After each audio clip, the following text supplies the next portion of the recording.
السلام علیکم ورحمۃ اللہ وبرکاتہ۔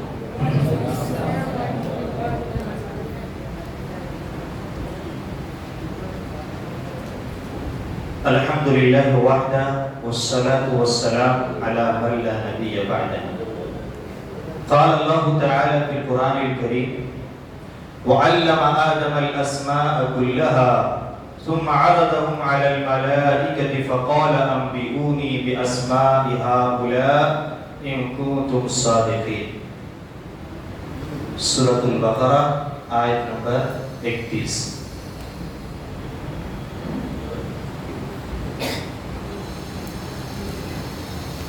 آج یہ تیسرا دن ہونے جا رہا ہے۔ الحمدللہ آپ لوگوں نے اب تک بڑے اطمینان اور سکون کے ساتھ اس علمی، دعوتی اور تربیتی پروگرام میں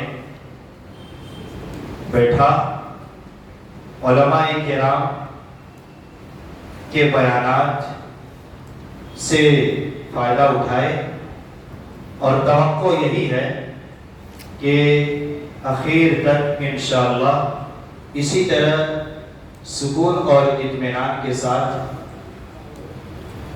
علم دین کو حاصل کرنے کی کوشش کریں گے۔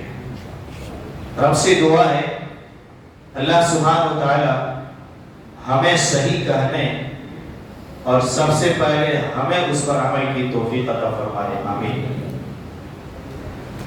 آج آپ کے سامنے میں جس موضوع کو لے کر کے حاضر ہوا ہوں، موضوع ہے انبیاء علیہ السلام کا اسلوب دعوت۔ اس کو آپ لکھ لیجیے، انبیاء علیہ السلام کا اسلوب دعوت۔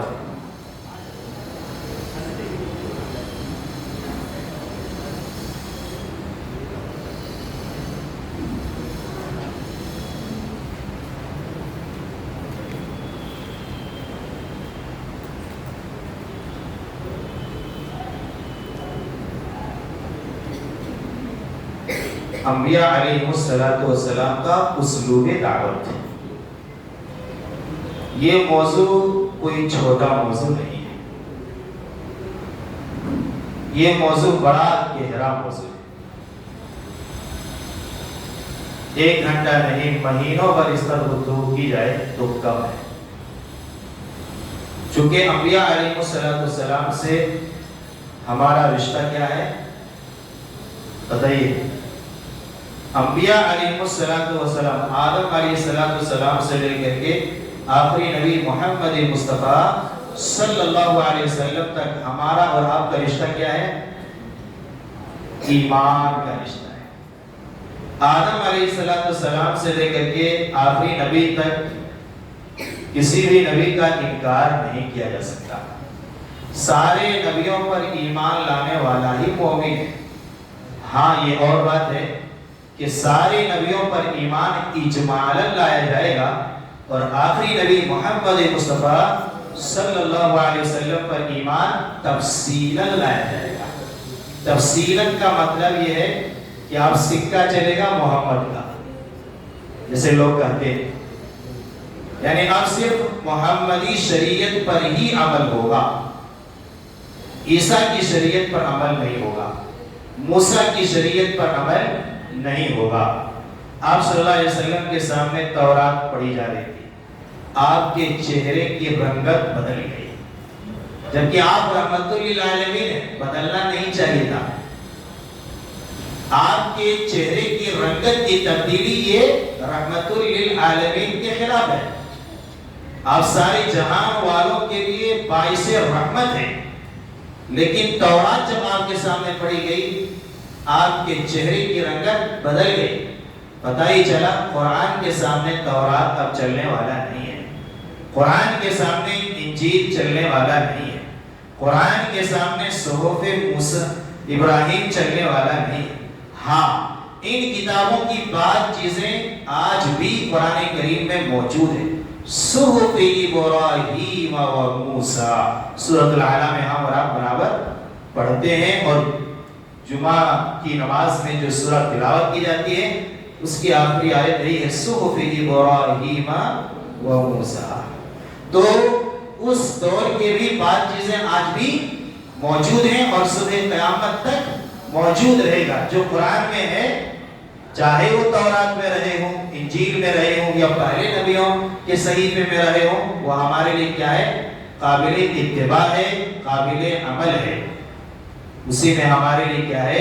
نجات اور ہر طرح کی بھلائی ہے. انبیاء علیہ السلام کا اسلوب دعوت، اس کو شروع کرنے سے پہلے کچھ تمہیدی باتیں میں آپ کے سامنے رکھنا چاہتا ہوں. سب سے پہلی چیز، آپ دو بات سنتے ہوں گے، ایک نبی اور ایک رسول. آپ سب سے ایک سوال ہے، سب سے پہلے نبی کون ہے؟ سب سے پہلے رسول کون ہے؟ میں آپ سے اس کا فرق پوچھنا چاہتا ہوں، اس کا فرق کیا ہے؟ آخر آدم علیہ السلام کو پہلے نبی کیوں کہا گیا، اور نوح علیہ السلام کو پہلا رسول کیوں کہا گیا؟ ہاں، اس کے مختلف اسباب بیان کیے گئے ہیں، جس میں سے آپ نے کچھ بیان کیا. تو نبی وہ ہوتے ہیں کہ جسے تبلیغ کا حکم دیا جائے، گرچہ انہیں نئی کتاب یا نئی شریعت دی گئی ہو یا نہ دی گئی ہو. اور رسول وہ شخصیت ہوا کرتے ہیں جنہیں نئی شریعت اور نئی کتاب دے کر کے تبلیغ کا حکم دیا گیا. اب ہر رسول نبی ہے، لیکن ہر نبی رسول نہیں. ہر رسول نبی ہو سکتے ہیں، لیکن ہر نبی رسول نہیں ہو سکتے. تو پہلے نبی کون ہے؟ آدم علیہ السلام. اور پہلے رسول کون ہے؟ حضرت نوح علیہ السلام. حضرت آدم علیہ السلام کو آدم میں اول بھی کہا جاتا ہے، آدم اول. حضرت آدم علیہ السلام. حضرت نوح علیہ السلام کو آدم ثانی کہا جاتا ہے. یہ ہے حضرت آدم علیہ السلام، یہ حضرت نوح علیہ السلام. یہ جو درمیان میں وقفہ آپ دیکھ رہے ہیں، حضرت آدم اور نوح علیہ السلام کا کے درمیان جو وقفہ رہا وہ 10 صدیوں کا وقفہ رہا. اس بیچ میں ایک ہی نبی آئے جس کا ذکر ملتا ہے، حضرت ادریس علیہ السلام. تو اس درمیان کا جو وقفہ رہا وہ 10 صدیوں کا وقفہ رہا. ایک صدی کیا ہوتا ہے؟ 100 سال کو ایک صدی کہا جاتا ہے. 100 سال کو ایک صدی کہا جاتا ہے. تو اس درمیان جو وقفہ رہا اس میں صرف توحید تھی. اس میں کیا تھا؟ توحید. شرک کا نام و نشان بھی نہیں تھا. بت پرستی کا کہیں بھی نام و نشان نہیں تھا. یہ سارے لوگ 10 صدیوں تک موحد تھے. کیا تھے؟ موحد. اللہ والے، ایک اللہ کی عبادت کرنے والے تھے. اس میں اختلاف نہیں.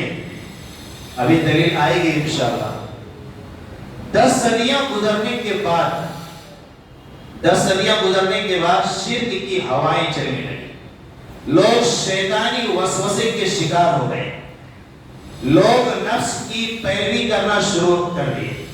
لوگ خواہشات نفسانی کے پیچھے بھاگنے لگے. اور نوح علیہ السلام کے دور میں شرک کا آغاز ہوا. طوفان نوح کے بعد جو انسانی آبادی ہوئی، اسی اعتبار سے حضرت نوح علیہ السلام کو آدم ثانی کہا جاتا ہے. طوفان نوح کے بعد سارے انسان ختم ہو گئے. طوفان نوح میں وہی لوگ بچے جو کشتی میں سوار تھے. اس کے بعد ایک نئی نسل کا آغاز ہوا. نئی نسل کا آغاز ہوا، اسی لیے اسے آدم ثانی کہا جاتا ہے. حضرت نوح علیہ السلام کو آدم ثانی کرنے کی ایک یہ وجہ. تو 10 صدیاں گزرنے کے بعد اللہ تعالیٰ نے لوگوں کی ہدایت کے لیے بے شمار انبیاء علیہ السلام کو مبعوث فرمایا. ہاں، انبیاء علیہ السلام کا سلسلہ یہاں سے شروع ہوا لوگوں کی رشد و ہدایت کی خاطر. سورہ بقرہ آیت نمبر 213.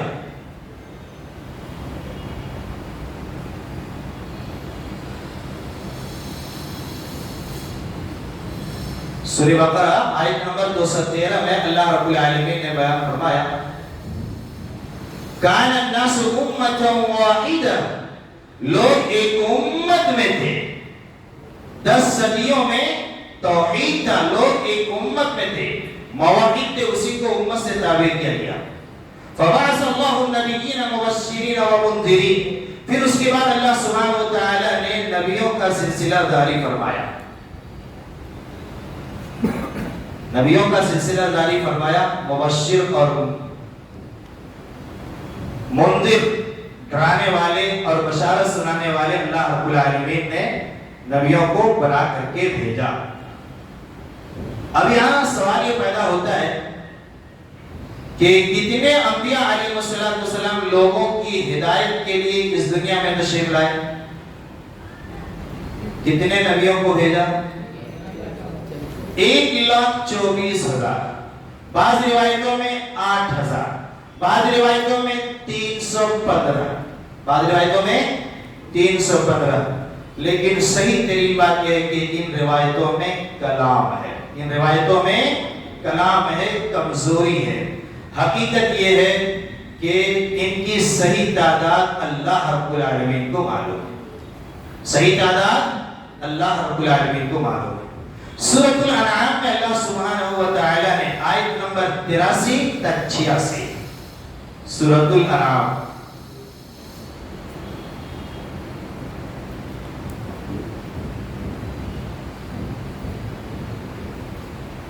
سورۃ الانعام آیت نمبر 83 تا 86، ایک ہی جگہ اللہ سبحانہ وتعالی نے 18 انبیاء علیہ السلام کے ناموں کی صراحت کے ساتھ ذکر فرمایا.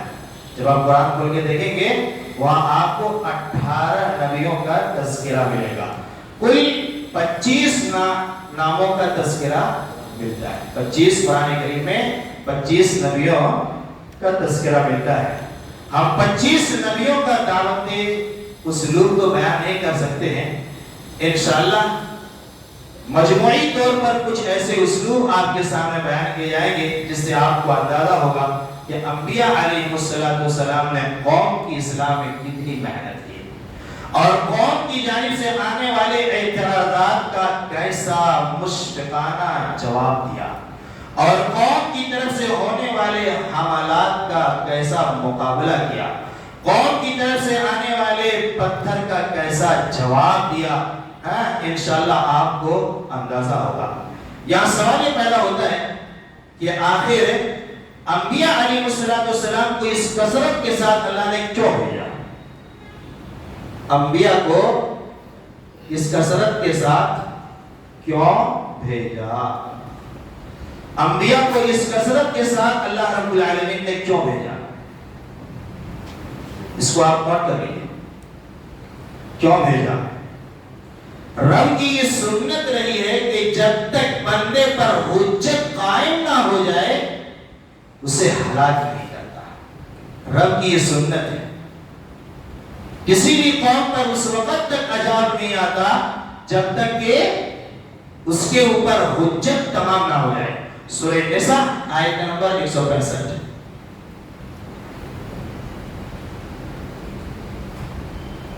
سورہ نساء آیت نمبر 165. رسلا مبشرین و منذرین، اللہ سبحانہ و تعالی نے رسولوں کو بھیجا، پیغمبروں کو بھیجا. لئلا تکون علی الناس حجۃ بعد الرسل، تاکہ رسولوں کو بھیجے جانے کے بعد اللہ کے خلاف بندے کے پاس کوئی دلیل باقی نہ رہے.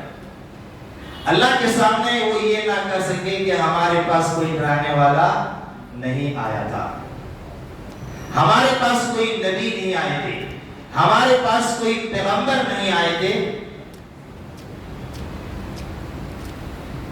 ہمارے پاس کوئی نبی اور پیغمبر نہیں آئے تھے. تمام عذر کو ختم کرنے کے لیے اللہ سبحانہ و تعالیٰ نے انبیاء علیہ السلام کو اس کثرت کے ساتھ بھیجا. جو قوم بھی ہلاک ہوئی وہ ظالم تھی. فَأَخَذَهُمُ الطُّوفَانُ وَهُمْ ظَالِمُونَ. نوح علیہ السلام کی قوم غرق کر دی گئی اور وہ سب کے سب ظالم تھے. تو جب تک حجت قائم نہیں ہو جاتا انبیاء علیہ السلام کو بھیج کر کے حجت قائم نہ کر دیتا اللہ رب العالمین, تب تک اس قوم کو ہلاک نہیں کرتا. اور دوسرا سوال یہ ہے کہ دعوت کے میدان میں آخر اسلوب انبیائی کیوں؟ ایک سوال ہے. دعوت کے میدان میں آخر اسلوب انبیائی کیوں؟ ہم کسی اور کے بھی تو طور طریقے کے مطابق دعوت کا کام کر سکتے ہیں. ہم کسی اور کے انداز کو تو اپنا کر کے دعوت کا کام کر سکتے ہیں. یہ بہت باریک نقطہ ہے کہ دعوت کے میدان میں انبیاء کے مشن کو سامنے رکھنا, ان کے انداز تبلیغ کو سامنے رکھنا, انداز دعوت کو سامنے رکھنا, اسلوب دعوت کو سامنے رکھنا, پیغمبرانہ منہاج دعوت کو سامنے رکھنا. آخر کیوں؟ آپ کو بہت سارے لوگ ملیں گے دعوت کا کام کرنے والا, بہت سارے لوگ ملیں گے. اگر ان کی دعوت میں اسلوب انبیاء نہیں ہے تو وہ دعوت نہیں ہے, اور وہ داعی کامیاب نہیں ہے. ان کی دعوت اللہ نہیں ہے. انبیاء علیہ السلام کی جو جماعت رہی ہے یہ انتہائی مقدس چنیدہ جماعت ہے. اللہ نے اسے چنا ہے, اللہ نے اسے چنا ہے. ان کی شخصیت بڑی بلند رہی ہے, ان کے اخلاق بڑے بلند رہے ہیں. یہ اشرف خاندان سے جہاں تعلق رکھتے ہیں ان کے کردار بھی اتنے ہی بلند ہوا کرتے ہیں. اسی لیے اللہ تعالیٰ نے جب بیان فرمایا انی جاعلک للناس اماما, اے ابراہیم میں آپ کو لوگوں کا امام بنانے والا. قال ومن ذریتی قال لا ینال عہد الظالمین. سورہ بقرہ کی بڑی مشہور آیت ہے. کہا ظالموں کو ہم امام نہیں بنائیں گے. آپ نبی ہیں اے ابراہیم, آپ کی نسل میں سے وہی نبی ہو سکتے ہیں جو ظالم نہیں ہوں گے. تو انبیاء علیہ السلام ظالم نہیں رہے, ظلم کرنے والے نہیں رہے. وہ چنیدہ ہیں, وہ ہدایت یافتہ ہیں. اللہ تعالیٰ نے اسے چن لیا, انتخاب کر لیا. ان کی شخصیت, ان کے گفتار, ان کے کردار ہمارے لیے کیا ہے, اسوہ اور قدوہ قرار دیا. اسی لیے اگر دنیا میں انبیاء کے علاوہ کوئی اور ہو جس کے چنے جانے کی دلیل ہو تو ہم اسے اسوہ مانیں گے. دنیا میں ہے کوئی ایسا انسان جس کو چنا گیا ہو کہ جسے امام اعظم مانا جائے؟ ہے کوئی انسان نہیں ہے انبیاء علیہ السلام کے علاوہ. اولئک الذین ھدی اللہ فبہداہ مقتدی. سورۃ الانعام آیت نمبر 90. سورۃ الانعام آیت نمبر 90. آیت نمبر 90 کہ یہ وہ جماعت ہے جسے اللہ نے ہدایت دی ہے. فبہداہ مقتدی. تم اس کی اتباع کرو, تم اس کے پیچھے پیچھے چلو. تو اسلوب انبیاء ہمارے لیے کیوں ضروری ہے؟ رسول نے, اللہ رب العالمین نے ہمیں ان کی اتباع اور پیروی کا حکم دیا ہے. اور ایک بات, آخری نبی محمد مصطفیٰ صلی اللہ علیہ وسلم کو بھی اسی چیز کا حکم دیا تھا. سورہ ہود کی آیت کریمہ آیت نمبر 120. وَكُلًّا نَقُصُّ عَلَيْكَ مِنْ أَنْبَاءِ الرُّسُلِ مَا نُثَبِّتُ بِهِ فُؤَادَكَ. اے نبی, ہم آپ کے اوپر آپ سے پہلے نبیوں کے واقعات کو بیان کرتے ہیں, ان کے دعوت کے انداز کو بیان کرتے ہیں, ان کی زندگی کے احوال کو بیان کرتے ہیں, آپ سے پہلے نبیوں کے واقعات کو بیان کرتے ہیں. آپ کے اوپر بیان کیا جا رہا ہے. کیوں؟ مَا نُثَبِّتُ بِهِ فُؤَادَكَ, تاکہ اس کے ذریعے سے آپ کے دل کو مضبوط کیا جائے, آپ کے دین کو مضبوط کیا جائے، وہ ایک دائی کے لیے ضروری ہے کہ انبیاء علیہ السلام کے احوال کا وہ مطالعہ کرے، انبیاء علیہ السلام کی زندگی کا مطالعہ کرے. یہ ایک دائی کے لیے ضروری ہے. اگر آپ کی زندگی میں انبیاء علیہ السلام کی زندگی اور حیات کا مطالعہ نہیں ہے، آپ دائی نہیں بن سکتے. ما نثبت به فؤادک، کب آپ میدان چھوڑ کے بھاگ جائیں گے پتہ بھی نہیں چلے گا، کب آپ کے پاؤں اکھڑ جائیں گے آپ کو خود پتہ نہیں چلے گا. تو انبیاء علیہ السلام کی زندگی کو پڑھنے اور مطالعہ کرنے سے ہم اور آپ دعوت و تبلیغ کا کام کر سکتے ہیں. لقد كان لكم في رسول الله اسوة حسنة، سورۃ الاحزاب آیت نمبر 21 کی بڑی مشہور آیت ہے. سورۃ الاحزاب آیت نمبر 21. اسی طرح سے قد كانت لكم اسوة حسنة في ابراهيم والذين معه، سورۃ الممتحنہ آیت نمبر 4. سورۃ الممتحنہ آیت نمبر 4. ابراہیم اور ابراہیم پر ایمان لانے والے مومنین کو بھی ہمارے لیے کیا قرار دیا؟ اسوہ اور قدوہ قرار دیا. تو آخر انبیاء علیہ السلام کے اسلوب دعوت کو اپنانا کیوں ضروری ہے؟ چونکہ انبیاء علیہ السلام پر گزیدہ ہیں، چنیدہ ہیں، رب کے مقرب بندوں میں سے ہیں. اللہ نے انہیں انتخاب کر لیا ہے اور اللہ رب العالمین نے ان کے بہتر ہونے کی شہادت دی. وَاذْكُرْ إِسْمَاعِيلَ وَالْيَسَعَ وَذَا الْكِفْلِ وَكُلٌّ مِّنَ الْأَخْيَارِ، سورہ 7 کی آیت کریمہ ہے. آیت نمبر سورہ 7 آیت نمبر 48. سورہ ہود کی آیت نمبر کیا ہوگا؟ کیا؟ سورہ ہود کی آیت نمبر 120. سورہ احزاب آیت نمبر 21.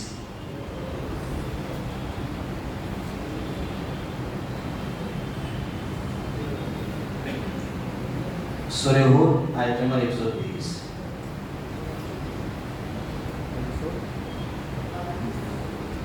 تو یاد کرو اسماعیل کو، یسع کو اور ذوالکفل کو، یہ سارے کیا ہیں؟ نبی ہیں. وَكُلٌّ مِّنَ الْأَخْيَارِ، یہ سب کے سب نیک لوگ تھے. تو جن کے نیک ہونے اور بہتر ہونے کی شہادت اللہ دے، وہی ہمارا اسوہ ہو سکتا ہے، وہی ہمارا قدوہ ہو سکتا ہے. انہی کے کردار کو اپنایا جائے گا، انہی کے اسلوب دعوت کو اپنایا جائے گا، انہی کے منہاج دعوت کو اپنایا جائے گا. اس کے علاوہ کسی کی منہاج اور طریقے کو نہیں اپنایا جائے گا، چاہے وہ وقت کا جتنا بھی بڑا علامہ ہو. اتنا ہوا. اس کے بعد ایک اور اہم چیز، دعوت سے پہلے علم. کیا ہے؟ دعوت سے پہلے علم کا ہونا ضروری ہے. یہ دعوت کے لیے ایک بنیادی شرط ہے. یا یوں کہہ لیں، علم نہ ہو تو دعوت نہیں. پھر آپ میں اور عوام میں کیا فرق رہ جائے گا؟ اگر آپ دائی بن کے اترتے ہیں اور آپ کے اندر علم نہ ہو تو آپ میں اور عوام میں کوئی فرق نہیں. ایک دائی کو عوام سے اگر کوئی چیز ممتاز کرتی ہے تو وہ علم. لیس الجمال بأصواب تزيننا ان الجمال جمال العلم والادب. اصل خوبصورتی ان کپڑوں میں نہیں ہے، ان ٹوپیوں میں نہیں ہے، ان جبوں میں نہیں ہے. اصل خوبصورتی علم اور ادب کی ہے. تو ایک دائی کو عوام سے جو چیز ممتاز بناتی ہے وہ کیا ہے؟ علم. اللہ تعالیٰ نے جتنے بھی نبیوں کو بھیجا سب کو پہلے کیا بنایا؟ معلم بنایا. تبلیغ کا حکم بعد میں ہوا، پہلے اسے پڑھایا گیا. سَنُقْرِئُكَ فَلَا تَنْسَى، اے نبی ہم آپ کو ایسا پڑھائیں گے کہ آپ کبھی نہیں بھولیں گے. فَاعْلَمْ أَنَّهُ لَا إِلَهَ إِلَّا اللَّهُ، اب علم حاصل کرو کہ اللہ کے علاوہ کوئی معبود ہے. بل اپنے سورہ محمد کی آیت کریمہ آیت نمبر 19، فَاعْلَمْ أَنَّهُ لَا إِلَهَ إِلَّا اللَّهُ، سورہ محمد آیت نمبر 19. تو تمام انبیاء علیہ السلام کو جو بھیجا گیا تو سب سے پہلے اسے عالم بنایا گیا. کیا بنایا گیا؟ عالم بنایا گیا، کیونکہ بغیر علم کے دعوت کا کام کیا ہی نہیں جا سکتا ہے. جس طرح سے تیرنا نہ آتا ہو اور آدمی تالاب یا ندی میں کودتے، ویسا ہی ہے. پھر اس کا حشر کیا ہو سکتا ہے وہ خود ہی سمجھ سکتا. تو بغیر علم کے اس میدان کو فتح نہیں کیا جا سکتا. اس میدان میں کامیابی حاصل ہو ہی نہیں سکتی.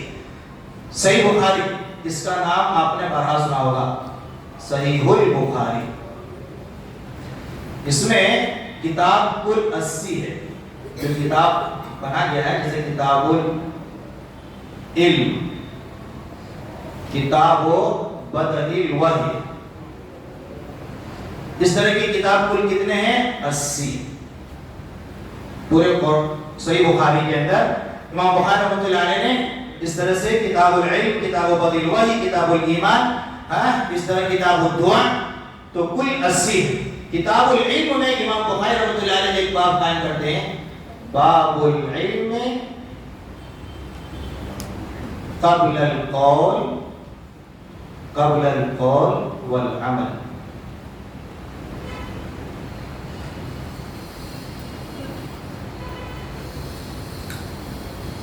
قبل القول والعمل، باب العلم قبل القول والعمل. امام بخاری رحمۃ اللہ علیہ یہ باب قائم کرتے ہیں کہ علم حاصل کرنے کا بیان کہنے اور عمل کرنے سے پہلے. یہ بڑا باریک نقطہ ہے. علم حاصل کرنے کا بیان کہنے اور عمل کرنے سے پہلے. آج ہمارے معاشرے میں بہت ساری چیزیں ایسی ہیں جو لوگ چھوڑنے کا نام نہیں لیتے، جو گمراہی میں سے ہے، جو ضلالت میں سے ہے، جو انسان کو ہلاک کرنے والی چیز ہے. اس کی وجہ کیا ہے؟ علم اس کے پاس بعد میں آ رہا ہے، یہ دونوں چیز پہلے آ گئی. جو سنا اس کی تحقیق نہیں کیا، علم حاصل نہیں کیا، تو جب تک علم کے ساتھ حاصل نہیں کریں گے آپ کامیاب نہیں ہو سکتے اور گمراہی ختم نہیں ہو سکتی. اگر علم کو چھوڑ کر ان دونوں کے پیچھے بھاگیں گے تو گمراہی لازم ہے. گمراہی کیا ہے؟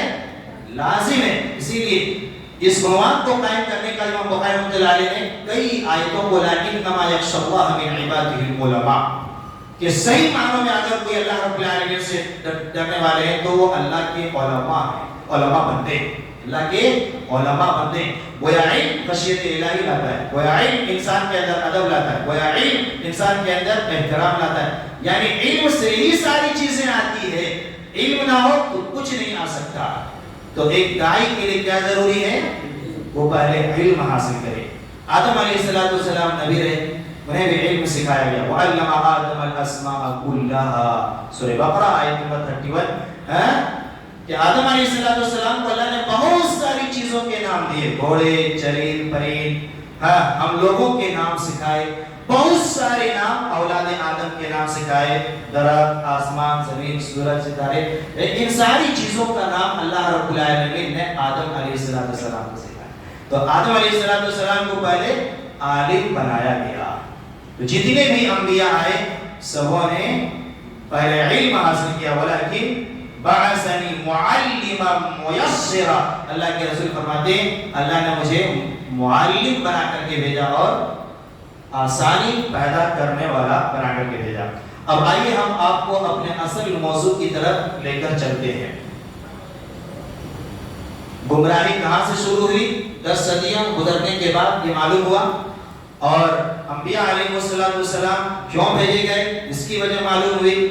اور تیسری چیز آخر اسلوب انبیاء ہی کیوں، یہ چیز معلوم ہوئی. اور ایک داعی کے لیے علم جو بنیادی ہے، بنیادی چیز ہے، وہ چیز ہمیں اور آپ کو معلوم ہوئی. اسلوب جو دعوت ہے انبیاء علیہ السلام کا، سب کی دعوت تو ایک نہیں. ایک اللہ رب العالمین کے سبوں نے دعوت دی، اپنی اطاعت کی دعوت دی، آخرت کی طرف دعوت دی، قوم کے اندر پائی جانے والی تمام خرابیوں سے روکنے کی کوشش کی. یہ تمام انبیاء علیہ السلام کے دعوت کی عناوین رہے، موضوعات رہے. فاتقوا اللہ واطیعون، لوگوں اللہ سے ڈرو اور میری اطاعت کرو. یا قوم اعبدوا اللہ، اے میری قوم کے لوگوں اللہ رب العالمین کی عبادت کرو، اس کے علاوہ تمہارے لیے کوئی معبود برحق نہیں. تو ان دعوت میں جو انبیاء علیہ السلام کے اسلوب رہے ہیں ایک دوسرے سے مختلف رہے. اسلوب کسی کا ایک نہیں رہا ہے. اس کی وہ بنیادی وجہ کیا ہے؟ علاقے کا، زبان کا، علاقے کا، زبان کا. اسی لیے اللہ سبحانہ و تعالی نے تمام نبیوں کو انہی میں سے مبعوث کیا, الگ قوم سے نہیں لایا, انہی کی زبان میں سے جو ان کے سامنے رہ رہے تھے انہی میں سے اللہ رب العالمین نے چنا اور اسے نبی اور رسول بنایا تاکہ قوم والے سمجھ سکے. اس سے ایک بات یہ سمجھ میں آتی ہے کہ ہمیں سامنے والے کی زبان کا خیال رکھتے ہوئے دعوت دینا ہے. اگر کسی کو عربی نہیں آتا ہو آپ اس سے عربی میں بات کریں تو کہاں سے آپ کی بات سمجھ میں آئے گی. اگر کسی کو انگلش ہی نہیں آتا ہو آپ اس سے انگلش میں بات کریں گے تو ان کو کہاں سے بات سمجھ میں آئے گی. تو سامنے والے کی زبان کو پڑھنا اور ان کے نفس کو پڑھنا ایک داعی کے لیے کیا ہے, نہایت ضروری ہے. تبھی جا کر کے آپ کی دعوت کیا ہے, کامیاب ہو سکتی ہے. تو زبان کے اختلاف کی یہی وجہ ہے, زبان کے اختلاف یعنی اسلوب دعوت کے اختلاف کی یہی وجہ ہے کہ تمام نبیوں کا جو دعوت کا طریقہ, انداز, منہاج اور اسلوب رہا ہے ایک دوسرے سے مختلف رہے ہیں. حضرت نوح علیہ السلام کی زندگی کا آپ مطالعہ کریں گے تو وہاں الگ دعوت کا انداز ملے گا, سورہ نوح آپ پڑھتے جائیں. موسیٰ علیہ السلام کی زندگی کا مطالعہ کریں گے تو آپ کو وہاں الگ دعوت کا انداز اور طریقہ ملے گا. عیسیٰ علیہ السلام کی زندگی کا مطالعہ کریں گے تو وہاں آپ کو الگ دعوت کا طریقہ اور انداز ملے گا. زیادہ تر معجزات ملیں گے, بینات ملیں گے. ہمارے نبی, آخری نبی محمد مصطفیٰ صلی اللہ علیہ وسلم کی زندگی کا مطالعہ کریں گے تو یہاں سب سے ہٹ کر ملے گا, یہاں سب سے ہٹ کر ملے گا. تو انبیاء علیہ السلام نے اپنی قوم کی ہدایت کے لیے اور صراط مستقیم پر گامزن کرنے کے لیے ہر جائز حربے, جائز طریقے, جائز انداز کو اپنانے کی کوشش کی. کیوں؟ چونکہ ایک نبی اپنی قوم کے لیے سب سے بڑے خیرخواہ ہوتے ہیں.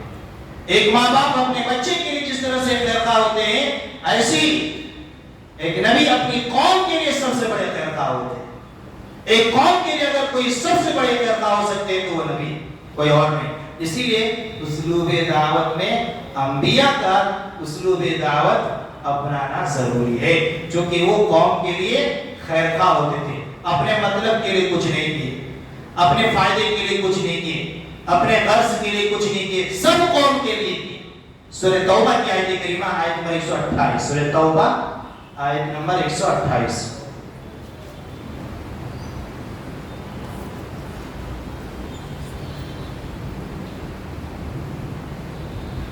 لقد جاءكم رسول من انفسكم عزيز عليه ما عنتم حریص علیکم بالمؤمنین رؤوف رحیم. تمہارے درمیان ایک ایسے رسول آئے ہیں جو تمہارے فائدے کے بڑے حریص ہیں, تمہارا فائدہ دیکھنا چاہتے ہیں, دنیاوی فائدہ بھی اور اخروی فائدہ بھی. اسی طرح سے سورۃ الشعراء میں اللہ سبحانہ و تعالی نے تقریباً 5 مرتبہ ایک آیت کو دہرایا ہے, انی لکم رسول امین.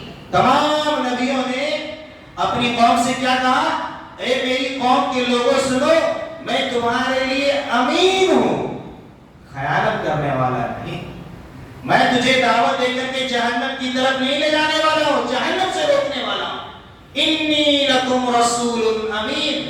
ہر کوئی دنیا میں ایسا داعی جو ہمیں کہے انی لکم رسول امین نہیں ملے گا.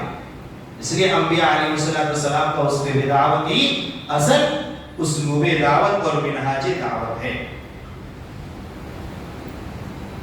اللہ کے رسول صلی اللہ علیہ وسلم نے بیان فرمایا, صحیح بخاری کے حدیث کے الفاظ ہیں, حدیث نمبر 6483, صحیح بخاری حدیث نمبر 6483 اور صحیح مسلم حدیث نمبر 2284.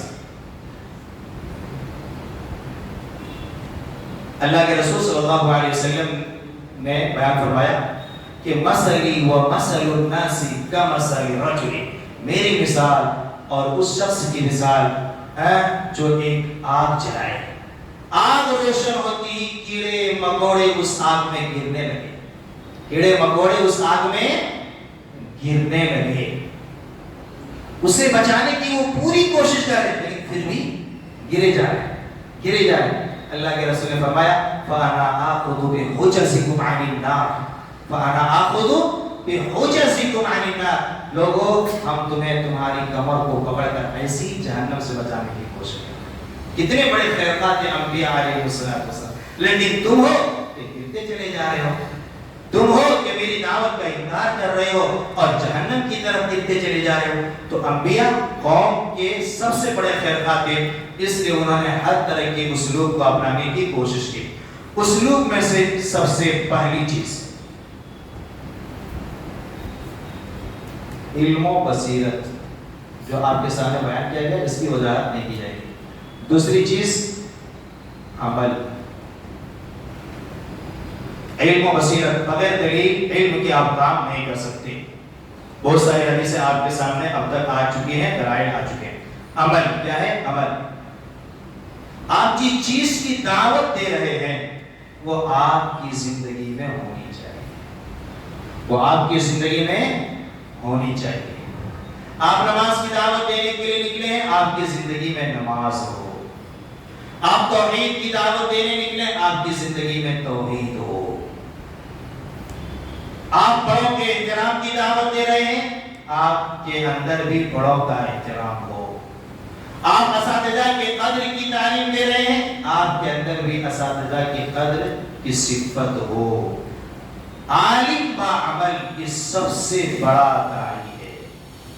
یہ اتنا اثر رکھتا ہے قوم کے اندر، معاشرے کے اندر. آپ کھڑے رہیں گے، آپ کی شخصیت بات کرے گی. آپ کھڑے رہیں گے، آپ کے چہرے بات کریں گے.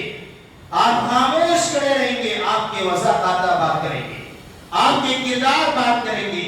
آپ کو دیکھ کر کے سمجھیں گے یہ اللہ والے ہیں. اور اصل میں کامیاب انسان وہی ہے جسے دیکھ کر اللہ یاد آئے، جسے دیکھ کر اللہ یاد آئے. اب شیطان کے بچے کی طرح آپ بال کٹوائیں گے تو اللہ یاد تھوڑے آئے گا. برکت کے درخت کی طرح چاروں طرف سے کٹوا دیے، بیچ میں چھوڑ دیے. اب اس کو دیکھ کر کوئی کسی کو اللہ یاد آئے گا؟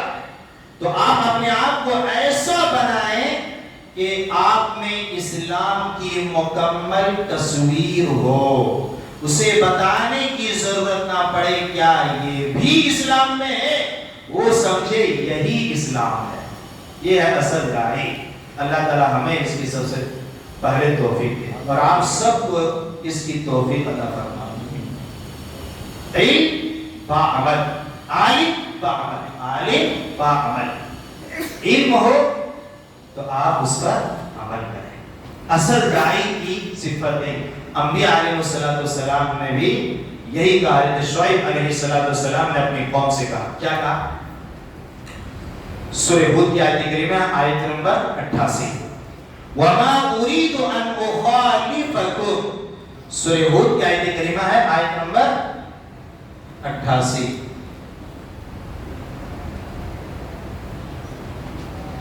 کہا وَمَا أُرِيدُ أَنْ أُخَالِفَكُمْ إِلَى مَا أَنْهَاكُمْ عَنْهُ. ایسا نہیں ہو سکتا کہ شعیب تجھے ایک اللہ کی عبادت کی دعوت دے اور شعیب علیہ السلام خود دوسری طرف چلے جائے. ایسا نہیں ہو سکتا. یعنی میں جو تمہیں دعوت دے رہا ہوں وہ میں بھی عمل کر رہا ہوں. ایسا نہیں ہے کہ ہم کوئی اور چیز عمل کر رہے ہیں. بہت سارے لوگوں کو دیکھیں گے مجمع میں رفع الیدین نہیں کریں گے، کمرے کے اندر رفع الیدین کے ساتھ نماز پڑھیں گے. مجمع میں آمین نہیں کہیں گے، کمرے کے اندر آمین کہیں گے. کیا یہ داعی ہو سکتا ہے؟ نہیں ہو سکتا. انبیاء کا یہ اسلوب دعوت نہیں ہے. ہم آپ سے یہ نہیں کہتے آمین کہو، ہم آپ سے یہ نہیں کہتے رفع الیدین کرو. ہم آپ سے یہ کہتے ہیں اگر ثابت ہے تو نبی کی محبت میں ہر سنت کو بجا لاؤ، ہر سنت کو بجا لاؤ. لست تارکا شیئا.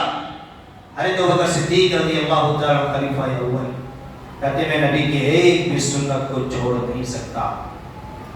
اگر میں چھوڑ دوں العزیق تو کہیں میں گمراہ نہ ہو جاؤں. آپ پوچھتے ہو رفع الیدین نہیں کریں گے تو نماز نہیں ہوگی کیا؟ آپ پوچھتے ہو آمین پھر جہر نہیں کہیں گے تو نماز نہیں ہوگی کیا؟ کیا آپ کا تقوی ابو بکر سے بڑھ کر ہے؟ کیا آپ کی خشیت ابو بکر سے بڑھ کر ہے؟ خلیفہ اول ہیں، خلیفہ اول ہیں. کہتے ہیں اگر میں نبی کی ایک بھی سنت کو چھوڑ دوں تو میں گمراہ ہو جاؤں گا. اور آپ کہتے ہیں نماز نہیں ہوگی کیا؟ ایسا سوال ہے، کیسی محبت ہے نبی اکرم صلی اللہ علیہ وسلم سے؟ تو انبیاء کی اسلوب دعوت میں سے سب سے پہلی چیز علم و بصیرت، دوسری چیز عمل. وما اريد ان اخالفكم الى ما انهاكم عنه. اس کی کئی دلیلیں ہیں.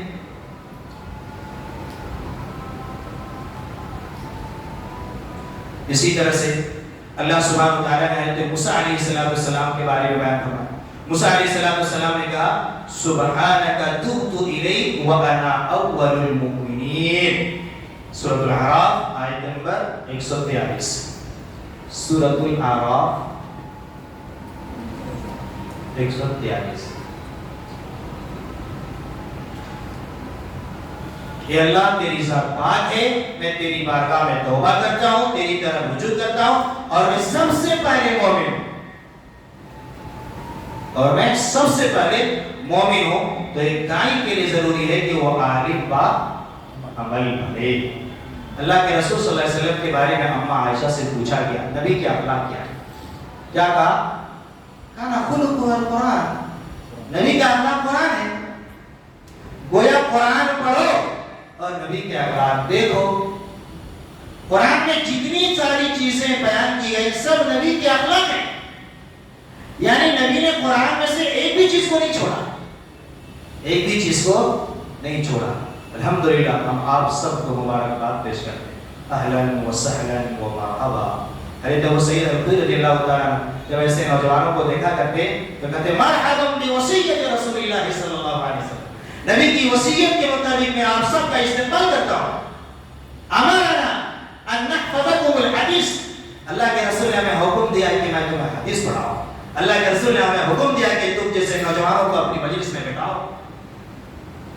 میں آپ سب کا استقبال کرتا ہوں کہ آپ نے اس قیمتی جگہ میں بیٹھ کر کے علم نبوت کو حاصل کر رہے ہیں، اپنی زندگی کے بڑے حصے کو لگائے ہیں، وقت کو لگا رہے ہیں. یہ آپ یقیناً مبارکباد کے مستحق ہیں. اس میں سے کتنے ایسے بھائی ہمارے جو بہت دور سے آئے ہوئے، جو بہت دور سے چل کر آئے، اپنی نوکری چھوڑ کر آئے، صرف علم دین حاصل کرنے کے لیے آئے. اس لیے ہم آپ سے کہیں گے کہ آپ اس اسلوب دعوت کو اپنائیں گے انشاءاللہ. آپ خاموش رہیں گے، آپ کے چہرے بات کریں گے. یاد رکھیے گا احفظ اللہ یحفظک، احفظ اللہ تجدہ تجاہک. تم اللہ کے دین کی حفاظت کرو، اللہ تمہاری حفاظت فرمائے. کسی بھی سنت کو عقیب نہیں سمجھو گے. بہت سارے مائیں ایسی ہیں جو اپنے بچوں کو داڑھی رکھنے سے روکتے ہیں. ابھی سے داڑھی رکھو گے تو کہاں سے اچھی لڑکی ملے گی، تمہاری شادی کیسے ہو سکتی ہے. احفظ اللہ، جو اللہ کے دین کی حفاظت کرتا ہے اللہ اس کی حفاظت کرتا ہے. دین کی حفاظت کا مطلب ہوا کہ علم کو سیکھیں، اسے عمل میں لائیں. تو انشاءاللہ اس داڑھی کو آپ معاف کریں گے. کیا کریں گے؟ معاف کریں گے. آپ کھڑے رہیں گے، آپ کے چہرے بات کریں گے. یہ داڑھی رکھنے کی دعوت دے گی. آپ کو بولنے کی ضرورت نہیں پڑے گی. میرے بھائیوں، میرے عزیزوں، آپ داڑھی رکھو، آپ کو بولنے کی ضرورت نہیں پڑے گی. اور جب آپ نہیں رکھیں گے سامعین کہیں گے امام صاحب ذرا آپ بھی اپنی داڑھی بڑھا دیجیے، ذرا آپ بھی اپنی داڑھی بڑھا دیجیے. عالم کا عمل بہت بڑی چیز ہے. اسی طرح سے تیسری چیز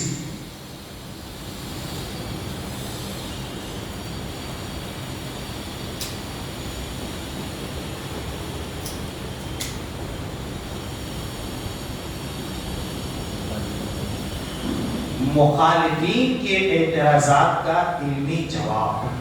جب آپ دعوت کے میدان میں اتریں گے تو بہت سارے اعتراضات ہوں گے، بہت سارے سوالات آئیں گے، بہت سارے چہرے آئیں گے، بہت سارے لوگ آئیں گے. ہر طرح سے آپ کو بات کریں گے، ہر طرح سے آپ سے بات کریں گے. کبھی آپ کا مذاق اڑائیں گے، آپ کی شخصیت کا مذاق اڑائیں گے، آپ کے لباس کا مذاق اڑائیں گے، آپ کے انسان ہونے کا مذاق اڑائیں گے. یہ حل ہو جائے گا. آپ کے انسان ہونے کا مذاق اڑائیں گے. انبیاء علیہ السلام کے ساتھ ایسا ہی ہوا. تو انبیاء علیہ السلام نے اعتراضات کرنے والے کا کیسا جواب دیا.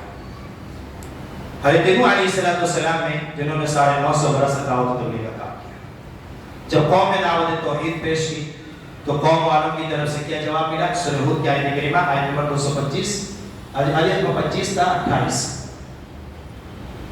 ہود سورہ ہود آیت نمبر 25 تا 28 قوم والوں نے کہا ما نراک الا بشرا مثلنا، ہم آپ کو تو اپنے جیسا ایک انسان دیکھ رہے ہیں، ہمیں اور آپ میں کیا فرق ہے؟ جیسے ہم ہیں جیسے آپ ہیں، کیسے آپ کی بات کو مانتے ہیں؟ دوسرا اعتراض کیا کیا؟ وما نراک اتبعک الا الذین هم اراذلنا بادی الرأی، اے نو ہم دیکھ رہے ہیں کہ تیرے پیچھے پیچھے جو چل رہے ہیں، تیری دعوت پہ جو لبیک کر رہے ہیں، ایک دم غریب لوگ ہیں، معاشرے میں اس کی کوئی اہمیت نہیں ہے، ایسے لوگ تیرے پیچھے چل رہے ہیں تمہاری دعوت کو قبول کر، ہم جیسے شرفا، ہم جیسے بڑے لوگ، مالدار لوگ، اہل ثروت، نام لینے والے لوگ کیسے آپ کے پیچھے چلیں گے؟ اگر ہمارے جیسے لوگ ایمان لائے تو ٹھیک ہے، ہم بھی ایمان لے آئیں گے۔ تیسرا اعتراض کیا کیا؟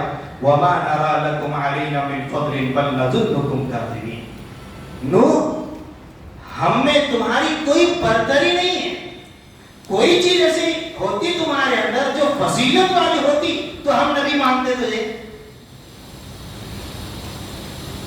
تم سے بہتر تو ہم ہیں، دیکھو ہمارے پاس اتنے عالیشان مکانات ہیں، ہر چیز کی سہولت ہے، رب کے اتنے سارے انعامات ہیں، کوئی ایسی برتری دکھاؤ، تم میں ایسی کوئی خاصیت دکھاؤ، فضیلت والی چیز دکھاؤ کہ ہم اس پر ایمان لے آئیں۔ یہ تین اعتراض ہیں۔ حضرت نوح علیہ السلام کی شخصیت کا مذاق اڑایا گیا، انسان، اب ہماری جیسے ایک انسان ہے، کیسے ایمان لے آئیں؟ غریب لوگ آپ پر ایمان لاتے ہیں، کیسے ہم اہل ثروت ایمان لے آئیں؟ آپ میں کوئی ایسی خوبی بھی نہیں ہے نا کہ جسے دیکھ کر ہم ایمان لے آئیں۔ حضرت نوح علیہ السلام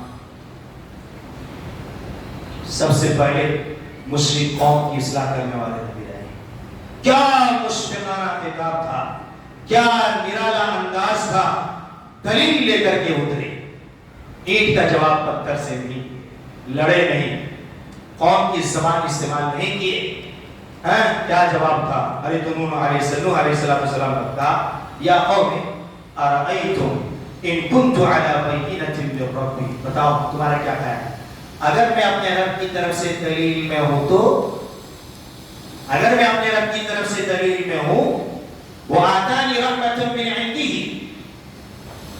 فعمیت علیکم انلزمکموها وانتم لها کارہون،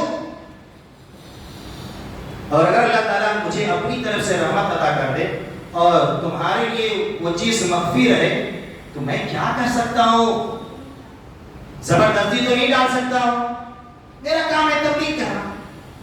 تمہارا اعتراض ہے کہ تو ہمیں جیسے ایک انسان، ہماری طرح ایک انسان ہو، ٹھیک ہے، بشریت میں دونوں ایک ہیں، بشریت میں دونوں ایک ہیں۔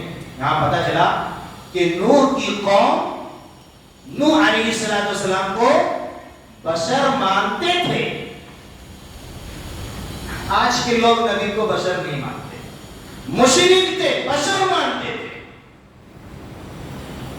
محمد مصطفیٰ صلی اللہ علیہ وسلم کو بشر ماننے کے لیے تیار نہیں، نور من نور اللہ کا دیدہ، اللہ کے نور میں سے ایک نور، جبکہ یہ موضوع اور منگڑ بات ہے۔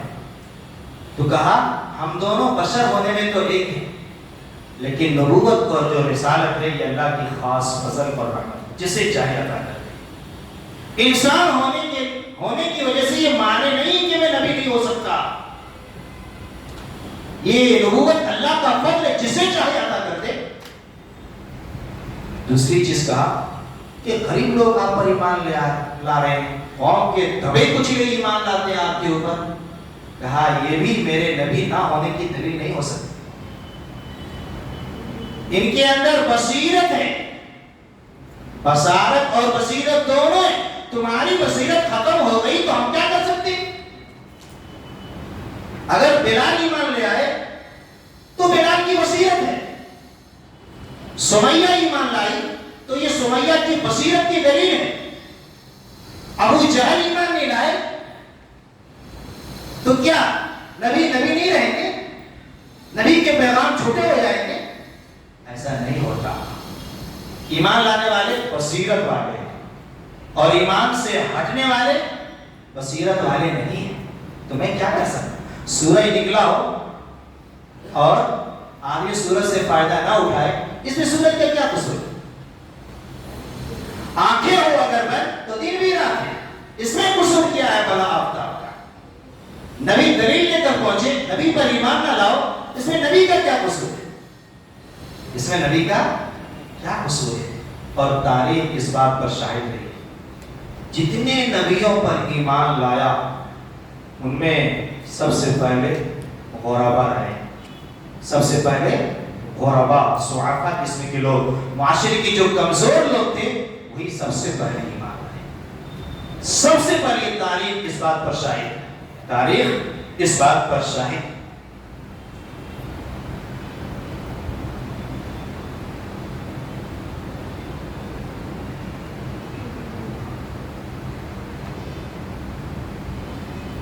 صحیح بخاری کی حدیث، حدیث نمبر 2896. صحیح بخاری کی حدیث ہے، بخاری کی حدیث ہے، حدیث نمبر 2896.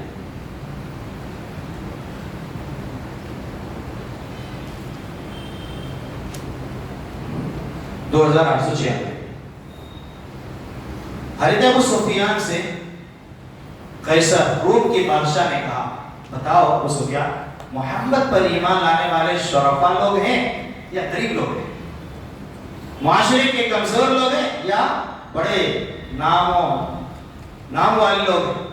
تو ابو سفیان نے کہا کہ شرفا لوگ محمد پر ایمان لانے والے نہیں ہیں. تو قیصر روم کے بادشاہ نے کہا، سنو، وَهُمْ أَتْبَاعُ الرُّسُلِ، یہ رسولوں کی تاریخ رہی ہے. جتنے بھی نبی آئے سب پر کمزور لوگوں نے سب سے پہلے ایمان لایا. کمزور لوگ ایمان لائے، اس کا یہ مطلب نہیں کہ وہ نبی نہیں ہے یا نبی نہیں ہو سکتی. یہ انبیاء کی تاریخ رہی ہے. اور قیصر اس وقت یہ کہہ رہے ہیں کہ وہ ایمان نہیں لائے. تو انبیاء علیہ السلام اس طرح سے دلائل کے ساتھ اپنی قوم میں اترتے تھے اور دعوت و تبلیغ کا کام کرتے تھے، تاکہ جو مرے وہ بھی دلیل پر مرے اور جو جیے وہ بھی دلیل پر جیے. لِيَهْلِكَ مَنْ هَلَكَ عَنْ بَيِّنَةٍ وَيَحْيَىٰ مَنْ حَيَّ عَنْ بَيِّنَةٍ، جو ہلاک ہو دلیل پر ہلاک ہو، چاروں کھانے چت، اور جو جیے وہ بھی دلیل کے ساتھ جیتے رہے. چوتھی چیز دعوت کے اسلوب میں سے، اگر کوئی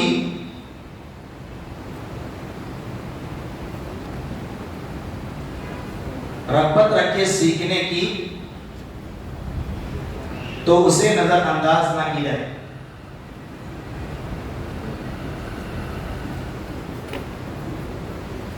اگر کوئی دعوت سیکھنا چاہتا ہے، علم حاصل کرنا چاہتا ہے، دین سیکھنا چاہتا ہے تو اسے نظر انداز نہیں کرنا چاہیے. کمزور سمجھ کر، معاشرے کے سب سے کمزور انسان سمجھ کر نظر انداز نہیں کرنا چاہیے. اگر نظر انداز کرتا ہے تو یہ اسلوب انبیاء ہے. ایک مرتبہ اللہ کے رسول صلی اللہ علیہ وسلم کے پاس عبداللہ بن ام مکتوم آئے. عبداللہ ابن ام مکتوم آئے علم حاصل کرنے کے لیے. آپ انہیں نظر انداز کرتے رہے اور جو قریش کے شرفا لوگ تھے اس کو لے کر کے بیٹھ گئے. اللہ تعالیٰ نے سورہ عبس نازل کیا، عبس وتولی ان جاءہ الاعمی. اس کی شان نزول آپ دیکھیں کہ اے نبی، آپ ابن مکتوم کو دیکھ کر کے منہ موڑ رہے ہیں، جو سننا نہیں چاہتے اسی لے کر کے بیٹھ رہے ہیں. ایسا نہیں ہونا چاہیے، نبیوں کی شان نہیں ہے. تو دعوت کا یہ اسلوب ہے، جو سیکھنا چاہے اسے سکھانا چاہیے.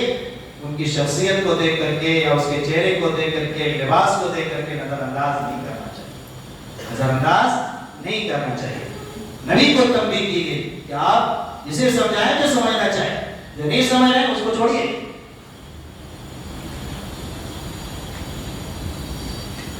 پانچویں چیز کیا ہے؟ قوم میں دعوت کا کام کرنے کے ساتھ ساتھ ان کی ہدایت کے لیے دعا کرنا. ان کی ہدایت کے لیے کیا ہے؟ دعا کرنا. اس سلسلے میں بہت ساری چیزیں آپ کے سامنے آ چکی ہیں. اللہم اہدی دوسا، اے اللہ قوم دوس کو تو ہدایت عطا فرما. واقع بھی اللہم اہدی ام ابی ہریرہ، اے اللہ ابو ہریرہ کی ماں کو تو ہدایت عطا فرما. صحیحین کی سب روایت ہے. تو جہاں محنت کام نہ آئے وہاں دعا کام آتی ہے. جہاں محنت کام نہ آئے وہاں دعا کام آتی ہے. اس لیے آپ اپنی قوم کے لیے اور سامنے والے کے لیے ہدایت کی دعا کرتے ہوئے جائیں. ایسا نہیں کہ آپ کی دعوت کا اگر وہ انکار کرے تو آپ اسے نظر انداز کر دیں یا حقیر سمجھ کر کے چھوڑ دیں کہ چلو آپ اس کے لیے کیا محنت کریں. نہیں، آپ اس کے لیے کیا کریں گے؟ ہدایت کی دعا کریں گے. اور چھٹی چیز کیا ہے؟ اعلیٰ اخلاق کا مظاہرہ.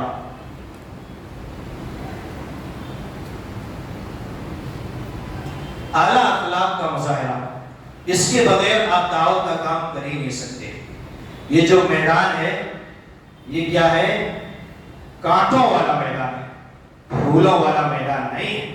ایسا نہیں کہ ہر کوئی آپ کے لیے اہلاً و سہلاً آؤ دعوت دو، آؤ کہو جو کہنا ہے.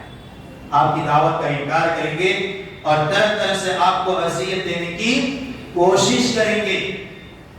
صحیح بخاری کی حدیث نمبر 7154. 7154. اللہ کے رسول صلی اللہ علیہ وسلم، راوی حدیث انس بن مالک رضی اللہ تعالیٰ عنہ، ایک عورت کے پاس سے گزرے جو قبر کے پاس بیٹھ کر کے رو رہے تھے. اللہ کے رسول نے اسے نصیحت، اتق اللہ واصبری، اللہ کی بندی اللہ سے ڈرو صبر کرو. قبر پہ رونے سے کچھ فائدہ نہیں ہے. کہتے ہیں آپ جائیے، آپ کے اوپر مصیبت نہیں آئی ہے، مصیبت ہمارے اوپر آئی ہے. آج ہم پر کیا بیت رہا ہے وہ آپ نہیں سمجھ سکتے ہیں، آپ جائیے. ایسا آپ کو بول کر کے بھگا دیں. اللہ کے رسول خاموش نکل آئے. اللہ کے نبی آپ کو ایسا کہا گیا. سامنے ایک انسان دیکھ رہا تھا، وہ آتا ہے اس خاتون سے پوچھتا ہے جانتے ہو جو تمہیں نصیحت کر رہے تھے وہ کون تھے؟ کہتے نہیں معلوم. کہتے وہ اللہ کے رسول تھے، اللہ کے رسول تھے. وہ عورت تھوڑی تھوڑی آئی کہ میں نے کیا کر دیا؟ نبی کی شان میں آپ کی گستاخی کر بیٹھی. دروازے بند تھے، کوئی وہاں پہ داروغہ نہیں تھا، چوکیدار نہیں تھا، گھر کے نگہبان نہیں تھے. اللہ کے رسول صلی اللہ علیہ وسلم سے کہتے ہیں اللہ کے رسول میں نے آپ کو پہچانا نہیں. آپ نے کچھ نہیں کہا. کہا دیکھو صبر تو مصیبت کے پہلے مرحلے میں ہی ہوتا ہے. ایک عورت ہے جو آپ کی دعوت کا انکار کیا، چلے جائیے آپ نہیں سمجھ رہے. جب معلوم ہوا دوبارہ آئے آپ نے کچھ نہیں کہا، آپ نے کچھ نہیں کہا. اس حدیث کے راوی حضرت انس بن مالک رضی اللہ تعالیٰ جنہوں نے 10 سال تک نبی کریم صلی اللہ علیہ وسلم کی خدمت کی.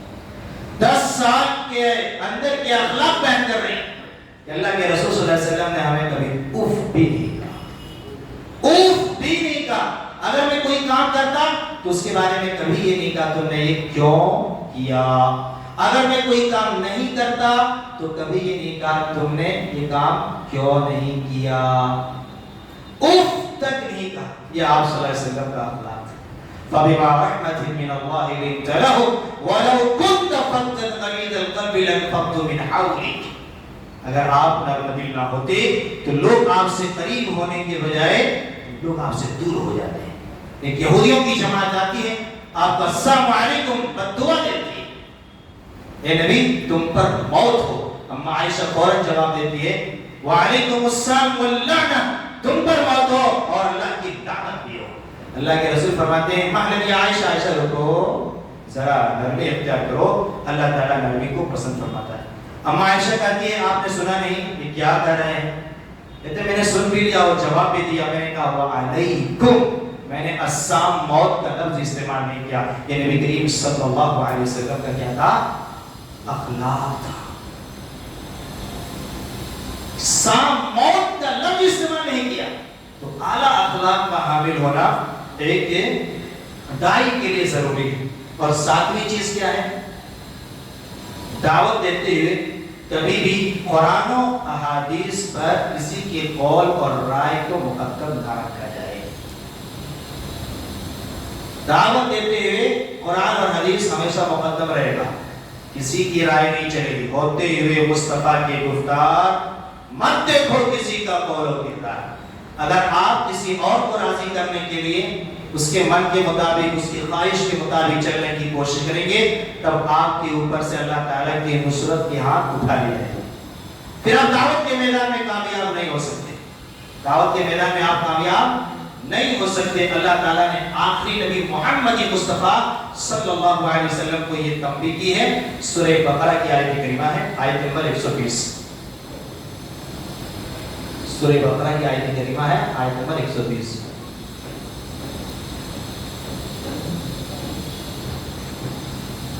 کہا وَلَن تَرْضَ عَنْكَ الْيَهُودُ وَلَا النَّصَارَى حَتَّى تَتَّبِعَ مِلَّتَهُمْ قُلْ إِنَّ هُدَى اللَّهِ هُوَ الْهُدَى وَلَئِنِ اتَّبَعْتَ أَهْوَاءَهُمْ بَعْدَ الَّذِي جَاءَكَ مِنَ الْعِلْمِ مَا لَكَ مِنَ اللَّهِ مِنْ وَلِيٍّ وَلَا نَصِيرٍ.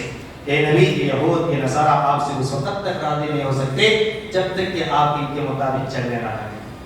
یاد رکھیے گا، اگر آپ ان کے مطابق چلیں گے اللہ کی مدد اور نصرت آپ سے اٹھا لی جائے گی. پھر میدان دعوت کو آپ جیت نہیں سکتے، میدان دعوت کو آپ فتح نہیں کر سکتے. تو قرآن اور حدیث اسلوب انبیاء علیہ السلام کا جو دعوت رہا اسے کبھی بھی فراموش نہیں کرنا چاہیے. اللہ کے رسول نے فرمایا کلمۃ حق عند سلطان جاہل. کلمہ حق ایک جاوید اور ظالم انسان کے پاس بول دینا ہی یہ کیا ہے؟ سب سے بڑے مجاہد کی پہچان ہے. تو قرآن حدیث ہمیشہ مقدم رہے گا. کسی امام کی رائے، کسی اور کی رائے چلے گی نہیں. اگر کوئی کسی اور کی رائے کو لے کر کے چلتا ہے تو پھر اللہ تعالیٰ کی مدد اس سے اٹھا لی جائے گی، اللہ تعالیٰ کی حفاظت نہیں ہوگی. اسی طرح سے آٹھویں چیز کیا ہے؟ ایک داعی کو معاشرے میں ایک گہری پکڑ ہونی چاہیے. معاشرے پر اس کی ایک گہری نظر ہو، لوگوں سے ملاقات کرتا ہو، چاہے وہ جو بھی ہو. اسلام کا سب سے بڑا دشمن یہودی ہی کیوں نہ ہو. کوئی بیمار ہے، اس کی عادت کے لیے آپ جائیں. کون کس حال میں ہے، آپ اسے پوچھنے کے لیے جائیں. اللہ کے رسول اتنے نرم تھے، ایک عام عورت آپ کو جہاں چاہتے لے کر چلی جاتی. مدینے کی گلیوں میں گھماتی، مدینے کی گلیوں میں گھماتی. آپ اس کے پیچھے پیچھے چلتے، ہاتھ تو نہیں پکڑتے کیونکہ آپ صلی اللہ علیہ وسلم کسی عورت کا ہاتھ نہیں چلتے، تو اس کے پیچھے پیچھے چلتے. آپ کا اخلاق ایسا تھا اور معاشرے کے اندر اتنی پکڑ کی آپ صلی اللہ علیہ وسلم ہر ایک سے آپ ملاقات کریں، چاہے وہ مسلمان ہو یا مسلمان نہ ہو. اسلام کا سب سے بڑا دشمن یہودی کیوں نہ ہو. آپ کے پڑوس میں کوئی یہودی رہتا ہے، وہ بیمار ہو جاتا ہے، آپ اس کی عیادت کے لیے جائیں اور وہاں بھی دعوت و تبلیغ کا کام کرنے کی کوشش کریں. صحیح بخاری کی ایک حدیث ہے، حدیث نمبر 1356. صحیح بخاری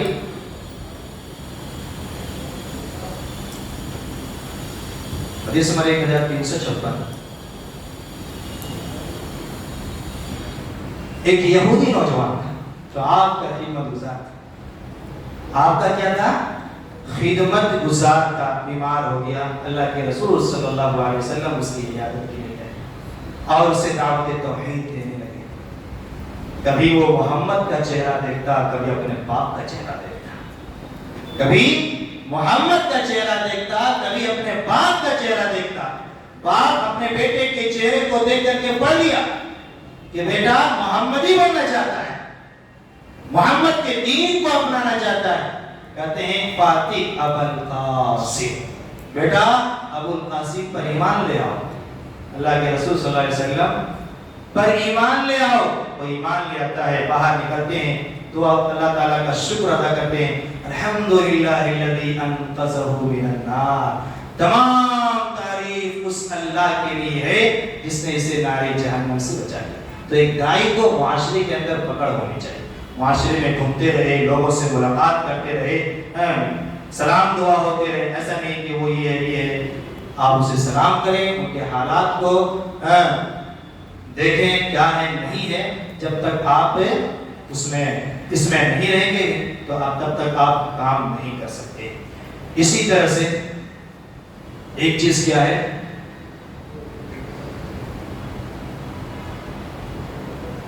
نویں چیز وقت و حالات کے اعتبار سے اسلوب دعوت کو اپنانا۔ انبیاء علیہ السلام میں یہ چیز دیکھی گئی، اسلوب دعوت میں اختلاف اسی لیے رہا، آپ جس دور سے گزر رہے ہیں اس دور میں کیا طریقہ اپنانے سے دعوت کا کام ہو سکتا ہے اسے اپنانا چاہیے، اسے اپنانا چاہیے۔ اللہ کے رسول صلی اللہ علیہ وسلم کے اوپر جب یہ وحی نازل ہوئی وَأَنذِرْ عَشِيرَتَكَ الْأَقْرَبِينَ، اے نبی آپ اپنے قرابت داروں کو ڈرائیے۔ آپ کہاں گئے؟ صفا پہاڑی پر گئے۔ کیوں گئے؟ اس دور کا وہ دعوت اسٹیج تھا۔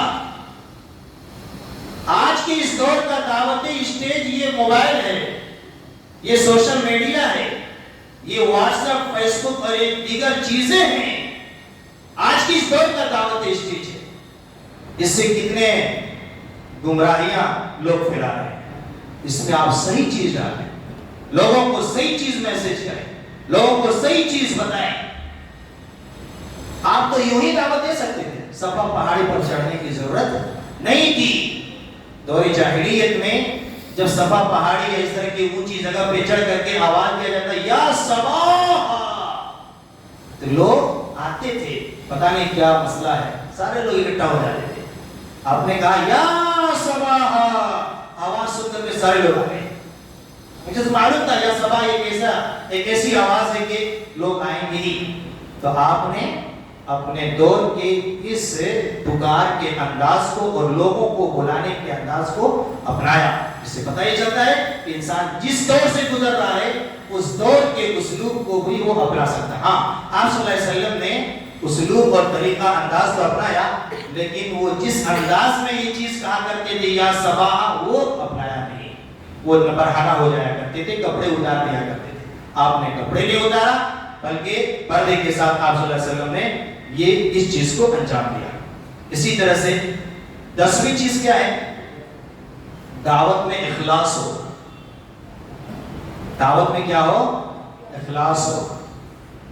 تمام نبیوں نے یہی کہا لا اسألکم علیہ مالا، لا اسألکم علیہ اجرا، اے میری قوم کے لوگوں میں تجھ سے مال نہیں مانگتا، میں تجھ سے اجر نہیں مانگتا۔ اسی طرح سے 10ویں چیز کے بعد ہے جو 11ویں چیز ہے، وہ ہے قریبی لوگوں کو دعوت دینے کی کوشش کریں۔ آپ اپنے گھر سے اصلاح کا کام شروع کریں۔ قُوا أَنفُسَكُمْ وَأَهْلِيكُمْ نَارًا، اے ایمان والو اپنے آپ کو اور اپنے گھر والوں کو جہنم کی آگ سے بچاؤ۔ وَأْمُرْ أَهْلَكَ بِالصَّلَاةِ وَاسْتَبِرْ عَلَيْهَا، گھر والوں کو نماز کا حکم دو اور خود بھی نماز کا پابند رہو۔ تو دعوت کا کام ہمیں اپنے سب سے پہلے اپنے آس پاس، اپنے محلے، اپنا محلہ ہی نہ آپ سدھار رہے ہیں اور باہر اتر کر کے میدان میں جا رہے ہیں۔ گھر آپ کا نہیں سدھرا ہوا ہے، چراغ کرے اندھیرا، تو ایسا نہیں ہونا چاہیے۔ پہلے آپ سب سے پہلے اپنے محلے، گھر کی اصلاح کرنے کی کوشش کریں گے، بچوں کی تربیت کی کوشش کریں گے۔ اسی طرح سے 12ویں چیز کیا ہے؟ سری دعوت، جہری دعوت، اعلان جس کو بولتے ہیں، اعلانیہ طور پر دعوت دینا۔ سری دعوت، اس میں سے بہت سارے لوگ ایسے ہوں گے کہ اس کے بستی میں زیادہ توحید والے یا قرآن حدیث والے نہیں ہوں گے، تو وہاں وہ حکمت سے کام کریں گے۔ وہاں وہ کیا کریں گے؟ حکمت سے کام کریں گے۔ ایسا نہیں کہ ڈنکے کی چوٹ میں کرنا شروع کر دیں۔ مکی زندگی کو آپ پڑھتے جائیں، کبھی کبھی نمازوں کو بھی چھپانا پڑتا، چھپا چھپا کر کے عبادت کرنا پڑتا، تو سری اس کے بعد آپ ظہری دعوت دیں گے، فَاسْدَعْ بِمَا تُؤْمَرُ۔ جب آپ کی تعداد بڑھی تو کہا آپ علی الاعلان آپ دعوت کا کام کریں۔ اسی طرح سے آپ دعوت کے ایک انداز کو یہ بھی اپنا سکتے ہیں، وہ کیا ہے؟ ترغیب اور ترہیب، لوگوں کو جنت دکھانے کے ساتھ ساتھ جہنم بھی دکھائیں، لوگوں کو جنت دکھانے کے ساتھ ساتھ جہنم بھی دکھائیں، اس کو کہتے ہیں ترغیب اور ترہیب۔ اسی طرح سے 14 کے بعد 15واں جو چیز ہے وہ کیا ہے؟ سابقہ قوموں کی ہلاکت کو ان کے سامنے بیان کرتے ہوئے آپ دعوت کا کام کر سکتے ہیں کہ جنہوں نے دعوت کا انکار کیا، اللہ سے دور ہوئے، تو اس کا کیا انجام ہوا۔ تو یہ ساری چیزیں ہیں، انشاءاللہ اگر ان اسلوب پر ہم اور آپ اتریں گے اور انبیاء علیہ السلام کی دعوت کے اس انداز اور طریقے کے مطابق کام کریں گے تو انشاءاللہ ہماری دعوت کامیاب ہو سکتی ہے، انشاءاللہ ہماری دعوت کامیاب ہو سکتی ہے۔ لہذا آپ سب سے گزارش کی جاتی ہے کہ جو آپ کے سامنے آج بیان کیا گیا اسے آپ خود بھی عمل میں لائیں اور اسی انداز میں انشاءاللہ دعوت و تبلیغ کا کام کرنے کی آپ کوشش کریں گے۔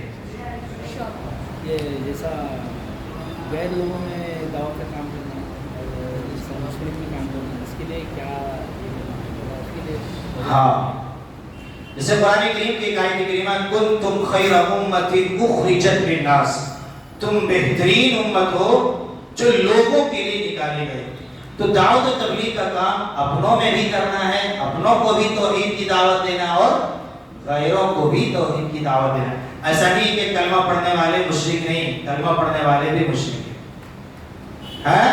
للناس سے یہ استدلال کرنا کہ صرف غیروں میں کام کرنا ہے، مجھے نہیں لگتا کہ اسے غیروں کے لیے خاص کیا جائے۔